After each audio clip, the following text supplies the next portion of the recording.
नमस्कार पैलाग, जय हिंद। मैं पहुंचा हूं डोब सिरकोट, पौड़ी से 10 किलोमीटर दूर। मैं जिस आंगन में बैठा हूं, जिस सीढ़ी में बैठा हूं, इसी सीढ़ी पे कभी अंकिता चलती थी, ऊपर नीचे उछलती थी। मेरे बगल में उनकी माताजी बैठी हैं। उन्होंने वीडियो में कुछ भी कहने से मना कर दिया है, तो मैं अपनी बात रख रहा हूं कि मैं क्यों आया यहाँ।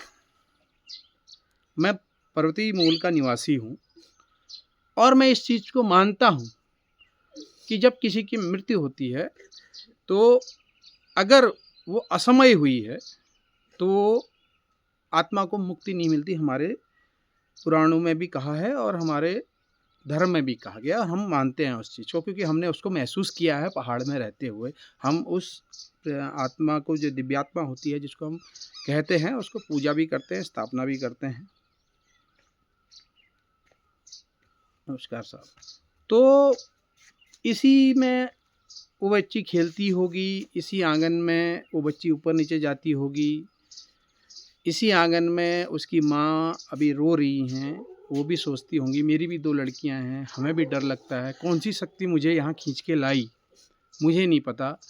बस एक बार मन में आया कि जाना है। जो सोशल मीडिया में चल रहा है,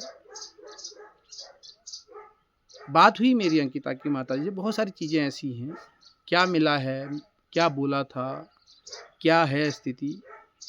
मैं सरकार को दोषी तो मानता ही हूँ, सरकार तो हमेशा दोषी है ही। मैं दोष दे रहा हूँ हम पहाड़ियों को। हमने अपनी बेटी के लिए किया क्या। आपको पता है न्यायालय की एक व्यवस्था है। न्याय के लिए आपको नैनीताल जाना पड़ेगा, देहरादून जाना पड़ेगा, कोटद्वार जाना पड़ेगा, अलग अलग दिल्ली भी जाना पड़ेगा, कई कार्यक्रम होते हैं।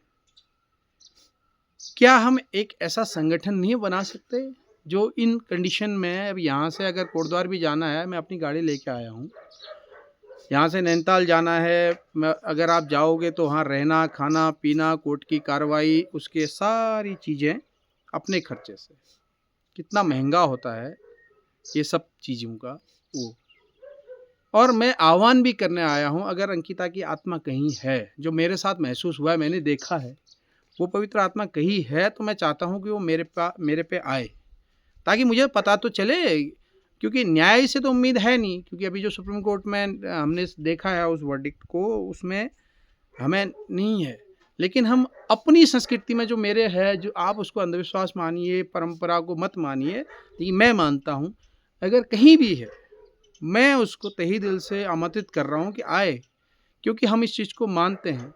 और बताए कि क्यों ऐसा हुआ, क्या हकीकत है। दुनिया माने या ना माने, मैं मानता हूँ। ऐसे मेरे साथ पहाड़ के बहुत सारे लोग मानते होंगे। न्याय चाहिए, उस बेटी को न्याय मिलना चाहिए। न्याय लंबा होगा, क्योंकि प्रोसेस बहुत पेचीदगी वाली है। जिस जगह पे एक घर है, यहाँ के व्यक्ति ने कभी नहीं देखा होगा कि न्यायालय में कैसे कार्य करते हैं। मैं इस घर की स्थिति अगर आपको दिखाऊंगा तो नेट पे भी पड़ी हुई है, सभी को पता है। ये देखिए, जब ये बारिश का मौसम होता है तो मैं जो पिक्चर देख रहा था, वहाँ पे पूरी काई लग जाती है। ये माताजी उनकी बैठी हुई है, रो रही हैं।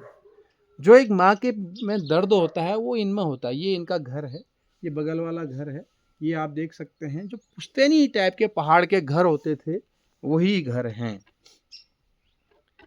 और सेम ऐसा ही मेरा भी गांव है। बस हमारे यहाँ अब हमने लेंटर डाल दिया है, यहाँ छत पड़ी हुई है। गांव हमारे गांव की तरह ही है, सामने जंगल है, सेम वो है।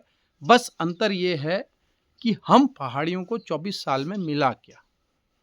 कहानी वहीं पे अटक जाती है। हम अपनी बेटी के लिए आने जाने की व्यवस्था नहीं कर पा रहे, जो न्याय के लिए लड़ रहे हैं।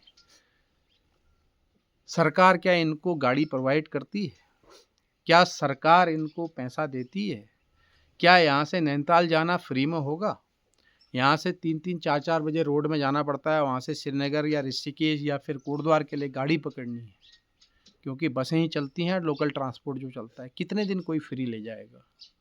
सुन के अभी उन्होंने बताया कि अभी कोई गाड़ी वाला अंकिता के नाम से सुन के वो कर देता है, छोड़ देता है, वो अलग चीज़ है। कितने दिन? और आज क्या परिदृश्य है अंकिता का? हम कहाँ हैं। इसीलिए मैं यहाँ आया हूँ, इसी चीज़ को कहने के लिए। मैं व्यथित था अंदर से, जो चल रहा है सोशल मीडिया में। मैं इसलिए नहीं आया हूँ कि मैं कोई वो कर सकूँ, मैं इतने कह हूँ कि मैं जानना चाहता हूँ कि हकीकत क्या है। मैं यहाँ से श्रीनगर जाऊँगा, जहाँ पे अंत्येष्टि हुई थी, उसके बाद मैं ऋषिकेश जाऊँगा, जहाँ पे उसकी मृत्यु हुई थी। मैं सभी जगह, मैं पौड़ी में जब एंटर किया तब भी मैंने आत्मा का आह्वान किया। मैं मानता हूँ उस चीज़ को, क्योंकि हम उसको स्थापित करते हैं। हम पहाड़ के लोग हैं, पहाड़ में ये चीज़ें संस्कृति में हैं हमारी। और मैं अभी जब जाऊँगा श्रीनगर, तो वहाँ पे जहाँ जिस घाट में उसका हुआ, उस पे भी मानूँगा। शिव का द्वार माना जाता है ये। अंकिता की माताजी को भगवान पे भरोसा है। न्यायालय में उनके साथ क्या क्या होता है वो बता रही हैं। और जिस तरीके से वो खुल के नहीं आएंगी, नहीं कह पा रही हैं, मैं यहाँ के लोगों से निवेदन करूँगा कि एक फंड रेज कीजिए अंकिता के नाम से। और जब तक ये प्रकरण चलता है, तब तक उसका पूरा खर्चा, इनका आना जाना, वहाँ रहना, और इनके जीवन कैसे कटेगा। वो एक बेटी थी जो पहली जो पेमेंट है वो भी नहीं ले पाई। अब सरकार कुछ नहीं करेगी, सरकार के लिए मुद्दा हो गया। सरकार इन चीज़ों से पीछे, उनको पता है अब इसमें कोई पहाड़ी बात नहीं कर रहा, लेकिन मुझे बुरा लगा, मैं बात कर रहा हूँ।